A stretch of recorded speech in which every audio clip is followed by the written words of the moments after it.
A gente está numa exposição que é fundamental para se pensar no Brasil como um país multilingüe, multicultural, para que a gente possa se aproximar de um conteúdo que nem sempre chega aos nossos ouvidos, um pouco nas escolas, só em alguns cursos muito específicos nas universidades, né? Tem locais em que a gente pode parar um pouquinho e pensar junto. E com quem a gente vai pensar junto?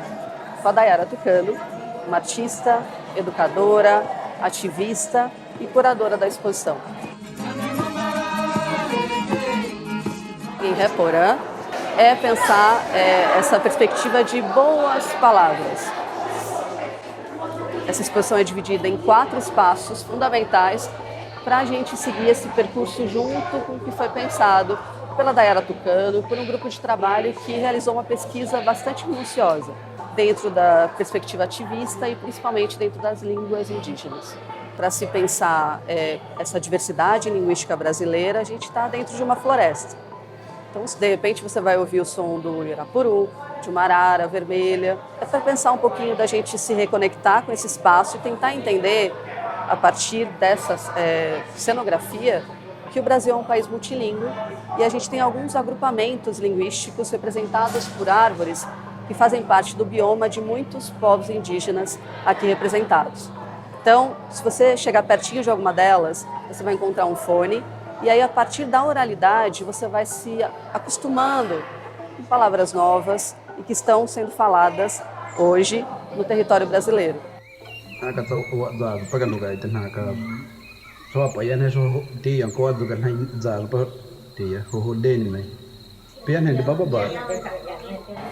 Mas, para começar mesmo essa história, a gente tem uma chuva de palavras aqui à nossa esquerda, né?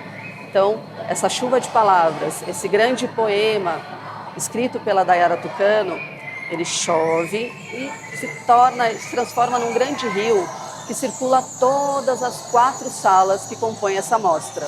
Como a gente tem a oportunidade de pensar numa nova narrativa para a história desse território que hoje chama-se Brasil, a gente tem um mapa de sul a norte e alguns pássaros indicando aí esse novo sentido. Entre eles o condor, que é um pássaro muito conhecido por povos indígenas. Aqui à esquerda a gente tem a presença das principais famílias linguísticas de línguas indígenas no território brasileiro. Então, quando a gente olha para o território, a gente entende que ele está tomado por famílias linguísticas e, como consequência, não tem como desassociar, de povos indígenas. Então, o Brasil sempre foi, ainda é uma terra indígena. Aqui à nossa frente, à minha direita, nós temos o trocano, um tambor que é sempre impar. O trocano é usado para comunicação, nessas longas distâncias entre um aldeamento e outro. Porém, esse fazer, tanto do tratamento da madeira, da parte de adorno, né, dos grafismos, ele já não é mais conhecido por algumas comunidades. Isso é resultado do contato com essa missão salesiana. Aqui a gente tem a presença de uma figura, né, na parte central, que ela pode ser um sacerdote ou um seringueiro, né? E há uma certa crítica para se pensar no quanto a presença exaustiva dessas pessoas que pensam em processos civilizatórios, ditos civilizatórios, acabam provocando nessas aldeias. Então, provoca desaparecimento de alguns fazeres e também de algumas línguas, além de processos de violência.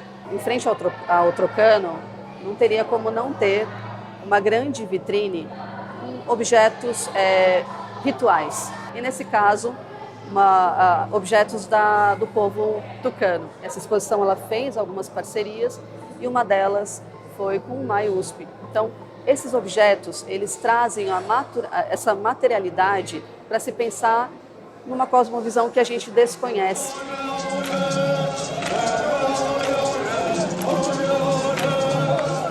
Aqui, todas essas mídias, né, esses meios de comunicação, como livros, publicações, etc., as próprias pesquisas acadêmicas, elas estão em algumas vitrines para que a gente se demore mesmo, para que a gente pare e comece a perceber essa presença indígena na contemporaneidade e em todos os meios que a gente conhece. Então, a palavra tem poder E, portanto, quando a gente vai se dirigindo para a última sala, a gente acaba sendo arrebatado pela presença, né, da marcha, que é um evento fundamental para se pensar o direito à terra, né, para se repensar todas essas questões voltadas à violência, que começou ali no processo de invasão e que não parou até hoje. Cada povo tem sua cosmovisão. A Tamicuã, uma artista contemporânea, né, traz alguns elementos da sua cultura e de um povo que ela também se relaciona aqui em São Paulo, que é o povo Guarani. Então, aqui atrás, a presença da onça, inclusive com seu filhote, milho, todos esses elementos, ele tem relação tanto com a cosmovisão da artista quanto do povo onde ela tem maior contato. Daqui a gente segue, então, para uma sala em que a gente vai pensar que palavra tem espírito. E ninguém melhor para nos sensibilizar nesse sentido do que os pajés, né?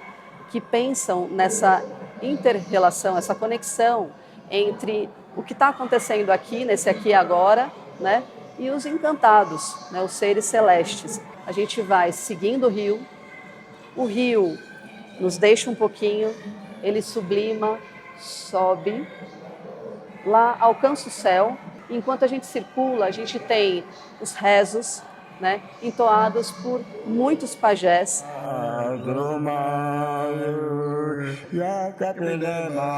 Em determinado momento, esse rio vai chover e aí a gente pode ir continuando e tentando descobrir cada vez mais quais narrativas a gente pode construir a partir do encontro com essa exposição.